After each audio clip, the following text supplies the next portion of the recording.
Welcome, ladies and gentlemen, to Say Movie Night Kevin News, your source for Christian movie news. The only source really for it, unless you think about all the other sources like ChristianFilmBlog.com. I just happen to be stealing all of the news that I get from that particular website. This just in on July 10th, it seems. Now, last time I talked about Kendrick brother news, and now we're talking about Erwin brothers. It seems that in the midst of COVID, these two sets of brothers have decided to continue making movies, and good for them. The Erwin brothers, you might remember from making such great films as Woodlawn, I Still Believe, and I Can Only Imagine, Mom's Night Out, October Baby. All of this I'm remembering off the top of my head. You're welcome. That's how good I am. We've been kind of keeping an eye on them because they started Kingdom Storytellers, which is their contract that they signed with Lionsgate. It's like a 10-picture deal or something. It's a new day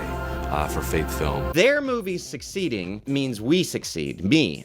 Specifically, I earn more money when their movies succeed. It's called trickle-down economics. I make money when I review more popular movies. So when their movies do well, especially if their movies aren't very good, then my reviews do better. When I'm making fun of those movies, it trickles all the way down to me. And then it trickles down to you, because you get to watch it, which is better content for you. This has been Kevin's Economic Soapbox. You're welcome. Why am I talking about all this? Well, because unfortunately, their first movie that came out in their big picture deal was I Still Believe, which was the Jeremy Camp movie. Basically, the moment this movie came out, all the theaters shut down. I think it probably didn't do well financially. I'm guessing that everybody's gonna call that a mulligan. Lionsgate will have a closer eye on this movie. It is called American Underdog. Now, I don't think there is even a trailer out yet. The cool thing about it is we've got some big name stars. We've got Zachary Levi, who is, of course, the voice of Joseph in The Star. Yeah, the cartoon. That's right. I, in fact, interviewed him. I know. Big time. I just like to brag about myself. What is this? Honestly, I'm not going to spend as much time on this as I would if there was a trailer, because, let's see, behind the scenes footage and interviews, so I can check that out. Maybe let's see what this is all about. Okay, this is kind of a... All right, here we go. This is an arena for gladiators. Warner steps into it. For Warriors, It is a football movie.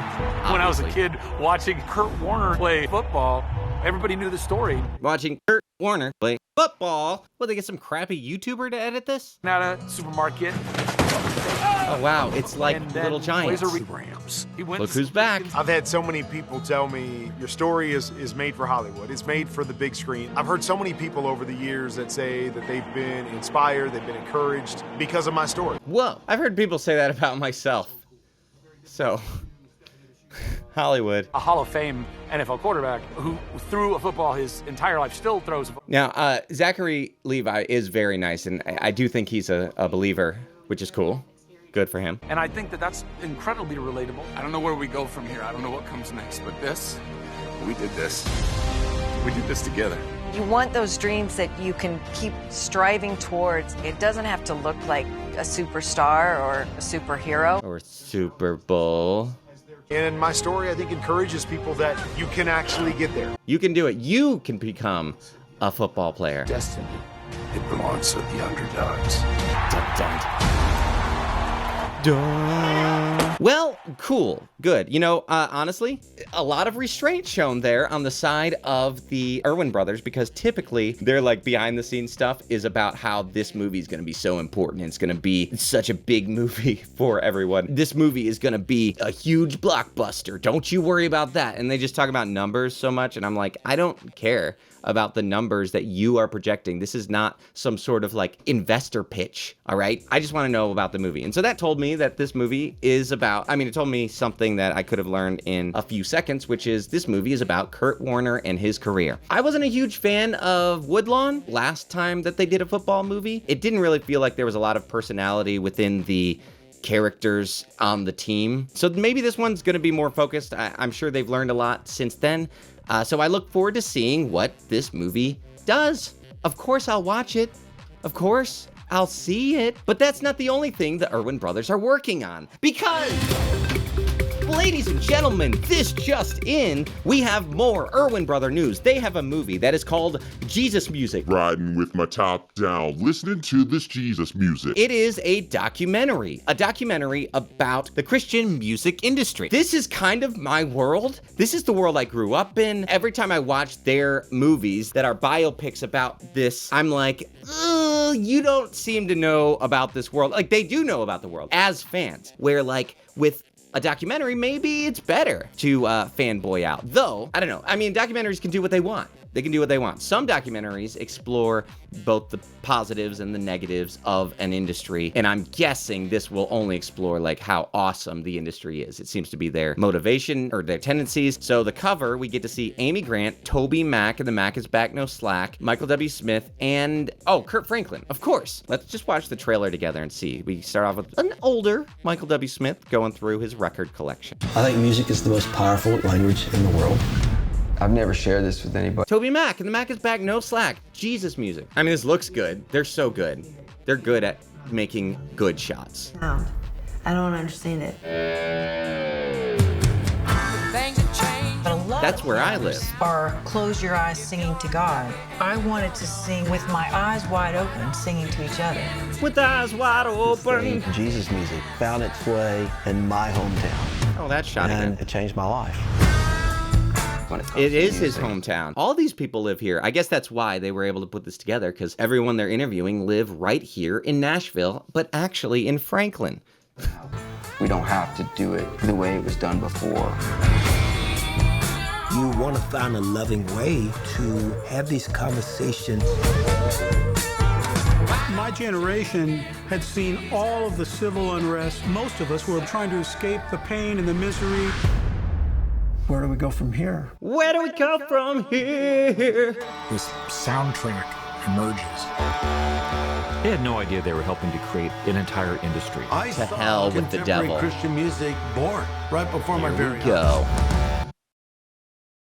So, this is something, and people have criticized me for making this criticism before, but that's great. You are allowed to do that. The funny thing about all of the Erwin brothers Christian music biopics and this documentary, there's just this strange tendency of talking about this as if it was a nationwide phenomenon and as if everybody is aware of it, when it is actually this niche culture. So like, I'll watch a lot of video game documentaries. King of Kong, for example. That's a more mainstream one. That movie does a great job. They understand that this is a very unique thing that everybody within it knows about, but people outside of it may not be aware. So it takes you, somebody who may be outside of this world, and it draws you in and shows you a whole new world, a new fantastic point of view, subculture. And I love documentaries like that. Another great example would be Justin Bieber's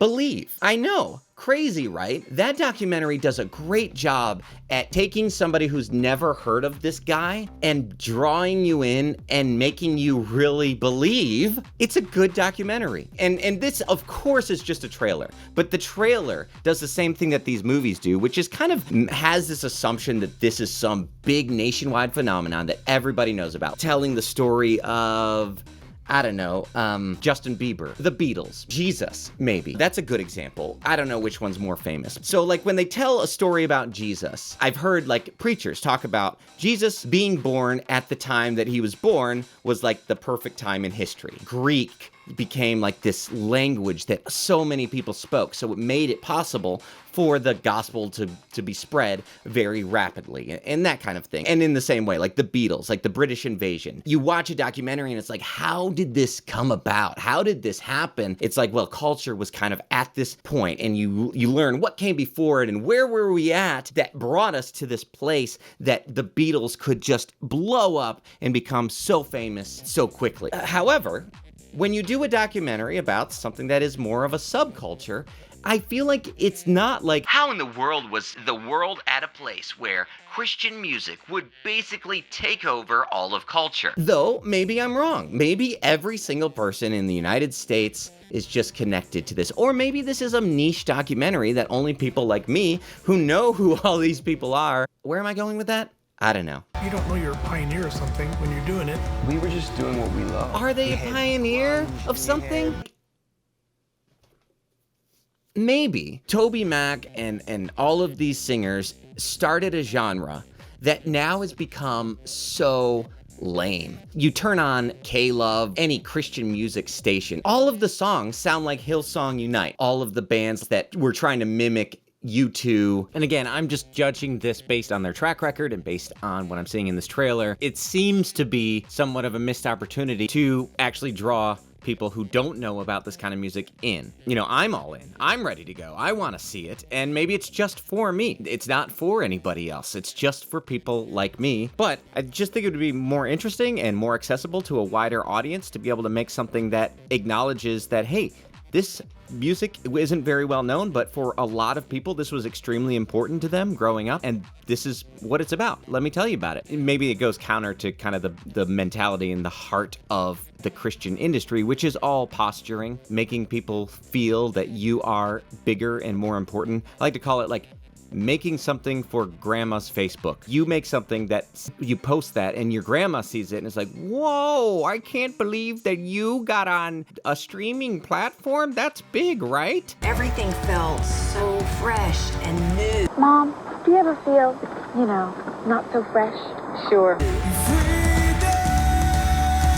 What we were doing said so much across the world. All these people talking about, man, we had no idea. Of course you didn't, because you were just copying other bands. You were just doing the Christian version of blank, because you were just doing Vanilla Ice ripoffs, and then when that wasn't popular anymore, you started doing grunge music 5 years after Nirvana music. Money, cultural influence, off the chart.